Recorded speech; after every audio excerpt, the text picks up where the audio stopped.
Welcome to Books and Things with Tom. Tonight we're going to do the fourth in a series of programs that I've been hosting to help with the heroin addiction, and hopefully everybody's been watching each week as we try to close in on this and make it a little, offer some education on what to look for and what to try to help and where to go for the help. And I hope you watch and take notes, and if you see someone who needs help, contact one of the organizations that we've been talking to. Today, I have Stonington Human Services, and within Stonington Human Services is the Youth and Family Services, and we also have Stonington Prevention Council. That's the part that we're really going to get into. Anyway, the director of Stonington Human Services is Leanne Theodore.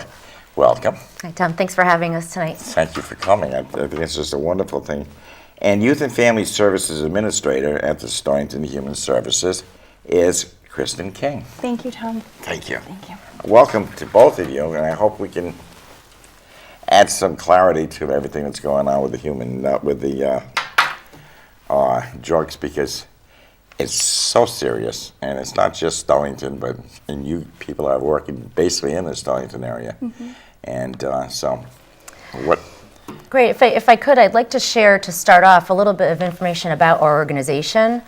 Stonington Human Services is a municipal department within the town of Stonington. Okay. We're located in the old police station, right next to Stonington High School and right across from the new police station. And next to the VFW. And next to the VFW, next to the Pawcatuck VFW. Our department was established about 14 years ago now, per the town charter. And within the Human Services Department, we have Youth and Family Services Division, which you mentioned, which Kristen is the administrator of that division. We have Recreation, we have Senior Services, and Social Services. So I just wanted to give a little bit of background. Our focus tonight is to talk about the Stonington Prevention Council, which is a council that falls within the Youth and Family Services Division.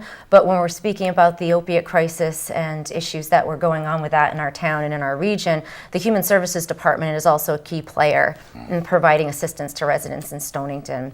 Our social services division, oftentimes we see people that will come to us in need of medical insurance, and that's something that needs to be established before someone can seek treatment.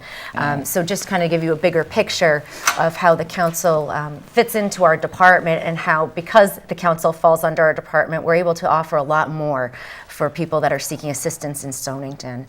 The council was formed in 2001, and it was formerly known as the Underage Drinking Task Force. We had received federal funding at the time, and we had some grants to work directly with the schools and with the police department, and it was mainly focused on youth substance abuse, youth risky behavior, and directly on the children in Stonington. In 2008, we merged with what was the Youth Advisory Board, which was also under the auspice of Stonington Human Services, and became the Stonington Prevention Council, which is what you see now. We have a logo that brands us now, and when we became, we do have a copy of that. I don't know if you can see this or not. I'm going to fold it up because there's another logo below that. It is a nice looking logo. Yeah. Yeah. And it's very. Yep, and that's the Human Services, yep. There we go. And it is a nice looking logo. Thank you. So. And so we merged basically with the Youth Advisory Board in 2008, and at that time we changed the direction of our mission. So instead of just focusing on youth, focusing on residents of all ages. That are involved with either drug abuse, alcohol abuse, or risky behavior in general, such as gambling, texting while driving. So kind of covering all the bases of working to provide a safer community for residents. So that's pretty much where we are at now. We have a council that meets on the third Thursday of each month at Stonington Human Services from 3:30 to 4:30. And obviously a lot of our focus right now has been on the opiate issue that our region is dealing with. Kristen's been working very hard on a local level and also on a regional level, partnering with the Southeastern Regional Action Council, also known as CRAC. That brings together members of all local towns to one meeting each month to work on issues as a region. And I'll let Kristen talk a little bit more about the projects that we've been working on, the media campaigns we had, and how we're working to address residents, and really want to stress that this is a community issue. It's not an issue that the schools can fix, that one person can fix, that the police can fix, or that we can fix. And at the council, we really work to pull everyone together to address this as a community. It's a shame, and you're right. It's not poor people. It's not middle people. It's not rich people. It's everybody. It is. And it doesn't make any difference what classification people are in. It's Absolutely. It's a killer.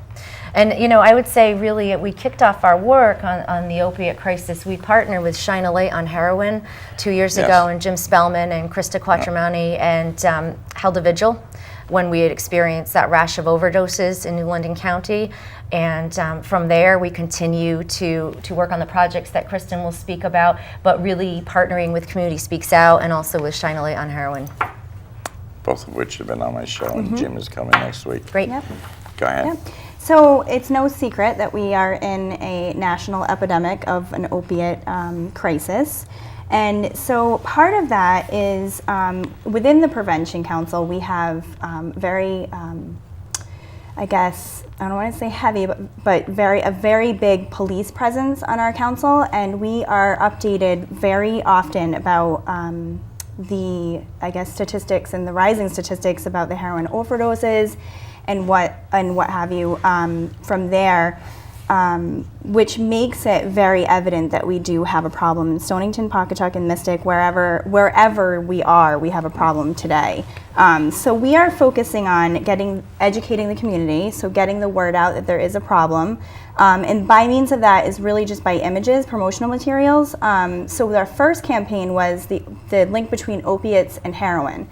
And it was just, I think you have the billboard that we shared. The billboard was put out on Route 1 in Stonington, and it was actually up for the whole entire summer, and it was donated by it's the heroin, the Break the Connection heroin to linking opiate abuse to heroin use. Do we have that poster? Break the connection. That's it. Mm-hmm. So that was our big first, really our focus, but our big first push for I guess media campaign, and we not just with the billboard, but also getting the word out via various presentations within the town. So I and an officer would go out to various senior housing facilities and give presentations to our senior population, just to bring awareness to the fact that we do have an opiate abuse problem, and the connection to heroin. And so with that, we do have a prescription drug drop box at the police department. Now, Yep. Right, there it is, right there. So that's the prescription drug drop box, which means that you can drop any unwanted prescription medications. I got a bag full at home. Yep, there, 24 hours. It's accessible 24 hours a day because it's at the police department. I will tell you that we are updated frequently by the narcotics division at Stonington Police Department, and it is full each week. From there, it's taken to an incinerator. Can you let people know that is still there? Because I've had people ask me, is it still there? Oh, it's definitely know. still there. It's permanently there. Oh, it's permanent? Yep, it's permanent. Okay. It looks like a giant mailbox on the flyer. And some towns, I think we had done a push for there's a prescription drug take-back day, so people may have seen that and thought it was just on that day. Yeah. That was just us trying to bring some attention to the fact that it's there. Well, it's good to know, because I really didn't. I thought it was just a temporary thing. Yeah. And I got a bag. It's collected hundreds of pounds since it's been installed, and it's actually it's been amazing, the turnout that we've had, and we've tried to do a big media push to, as Kristen was saying, really encourage folks to clean out. People want to know, what can I do on a smaller scale to help this crisis that we're experiencing?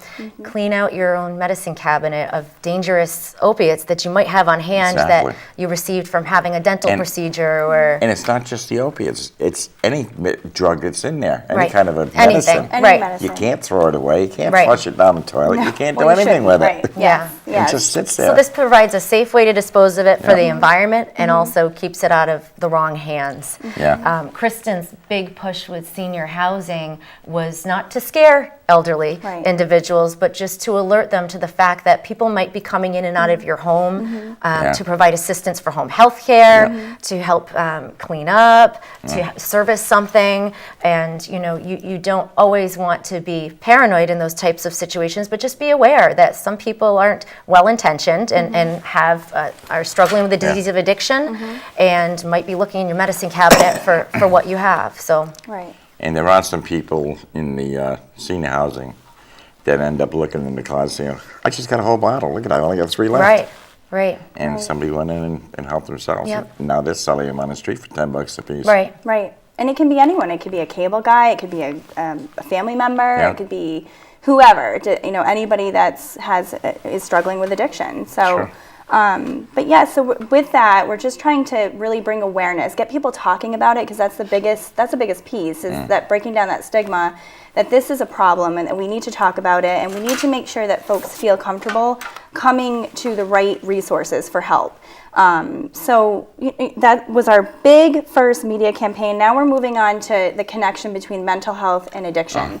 So we offer, at Stonington Human Services, we offer free counseling to Stonington residents.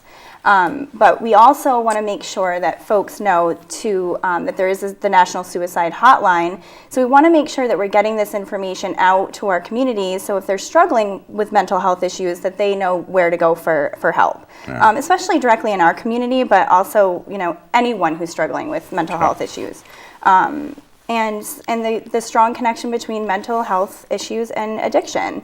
It's hugely prevalent, and we want to make sure that we are addressing those issues and bringing awareness to it. So that's our newest campaign, which you have the image there, and that billboard will be placed back up on the Route 1 billboard next to Fleming's Feed. Okay. So same place as the heroin. Actually, the opiate PSA was on the Route 1, and it was also on Route 2.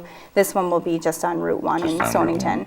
Yep, and then we'll also be distributing cards of that campaign, the mental health campaign, to local physicians' offices, business cards so they fit in your wallet so folks could take them, and so they have it. So if they do, want to reach out for help, they have the number in their wallet on hand. And they can do so as they wish. And we received funding to do these media campaigns through a grant. We received a local prevention council grant that came through CRAC, the regional organization I was speaking of earlier. And it's approximately $4,000 to focus on these media campaigns, educational materials for Stonington residents. We're also we actually recently stared a support group. And I'll let Kristen talk a little bit more about that.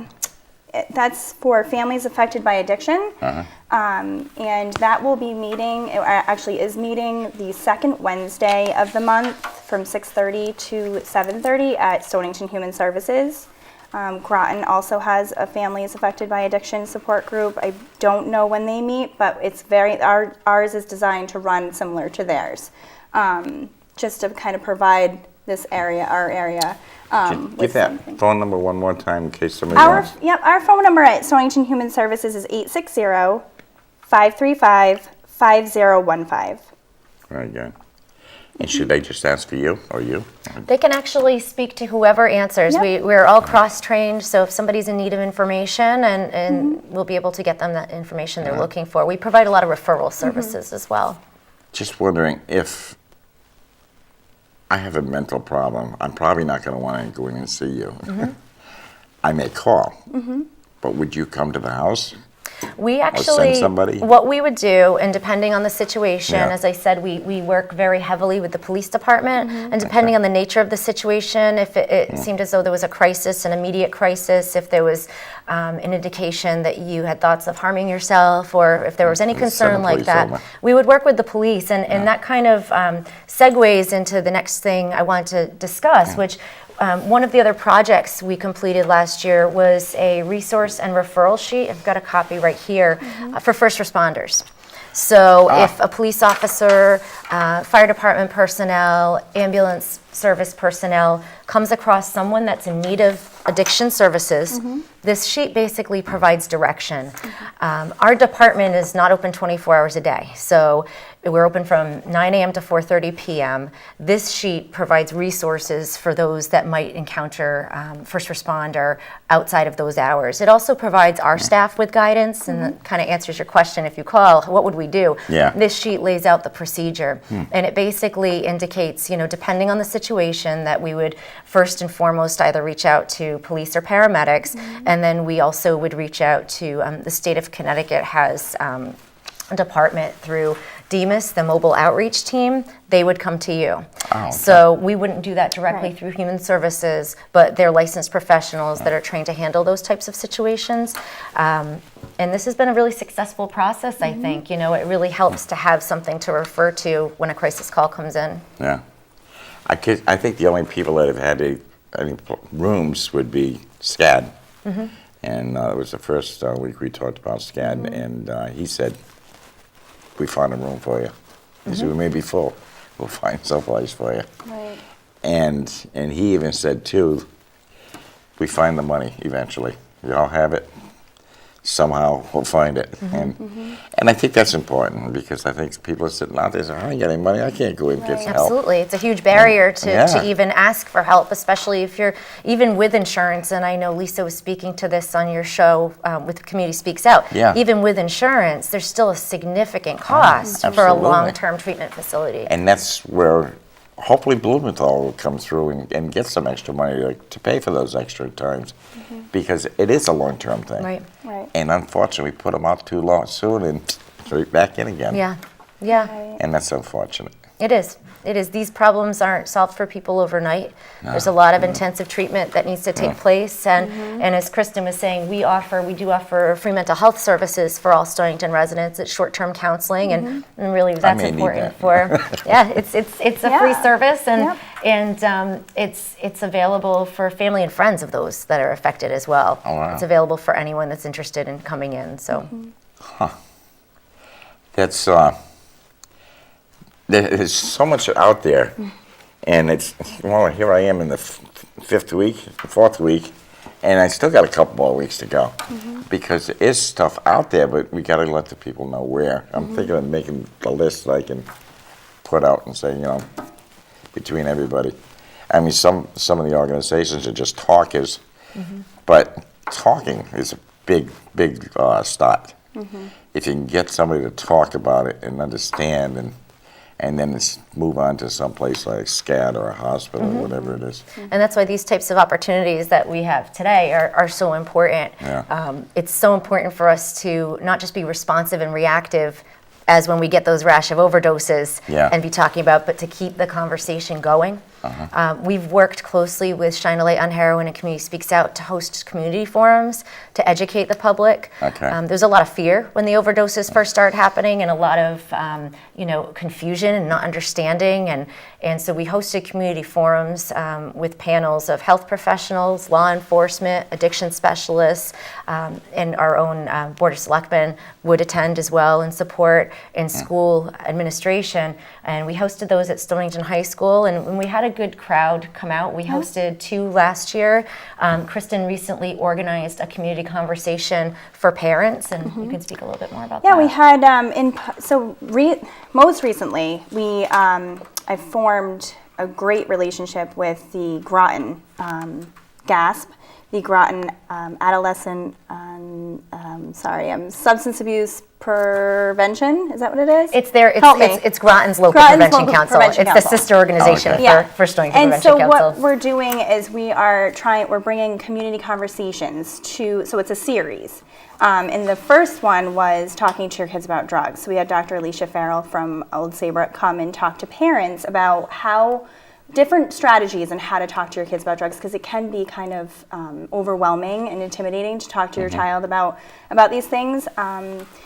And it's important. And she really did a great job, because she did say, and she made a big point about it doesn't matter how young your child is. You can start very young in simple terms, just letting them know that drugs are bad, don't do them, and this, and then going from there and just having different examples. And we had a great conversation with our parents, and then afterwards we had promotional materials or resource materials out for folks to take, and we got a lot of great feedback from it. So we're really looking forward to the next one, meeting with her next week. So we'll be, that's Carolyn Wilson, she's the chair of GASP, and we'll be meeting to continue the conversations. But we're really looking to the community to see what they need, what the needs of the community are, and what kind of education opportunities do they want.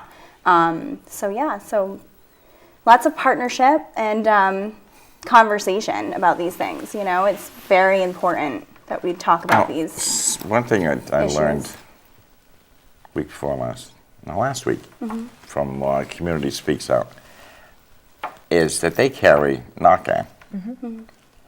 And Lisa pulled one out of her bag, and Ken's got one in his pocket. And they were pushing the idea that everybody should carry one, or everybody that runs into a lot of people, on buses, on cabs, or how can something like that get pushed out to someplace like schools? Schools should have a ton of them in there. We actually, and that goes back to the Southeastern Regional Action Council. They're our hub for any type of training like that. Right. Grant funding that's available to purchase Narcan, which isn't, there's an expense associated with that. And I know Kristen has attended different trainings at CREC, and they've offered a few throughout the year on Narcan administration, and basically education on where you can access it, who should be carrying it, and how to use it and administer it properly. Our police officers are carrying Narcan in Stonington. Trained in it, I think I read that L&M was providing free Narcan to all the police departments. You'll hear different organizations, when they come into an abundance of Narcan, they'll give it out. But it is very expensive. So, and I believe that folks can have they can be prescribed Narcan if there's a family that has a member struggling with addiction. They can have a prescription for that. To have it on hand. To have it on hand in case they run into an emergency. So. Well, it's getting to be like bee bites, give them quick, and it's the only thing that's going to save them. Right.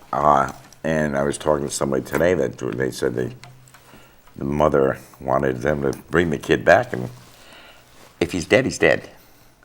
The Narcan's not going to bring him back. It can save him, but that's about all it can do. And that's a miracle in itself. But it's just, people got to understand that this is so very dangerous. It is.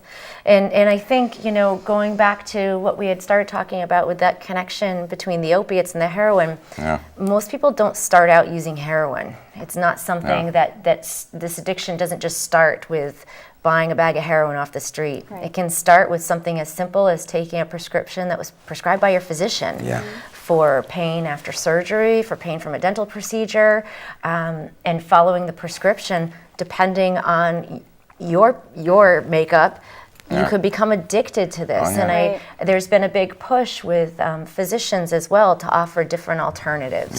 And I think going back to that really is the key. And the more we can have the conversation, the more education we can provide, and the more billboards we can do like that. It's a simple, very simple message on the billboard we put out for opiate connection to heroin. And a lot of people really didn't realize that connection, maybe. Well, because who would put two and two together? Right.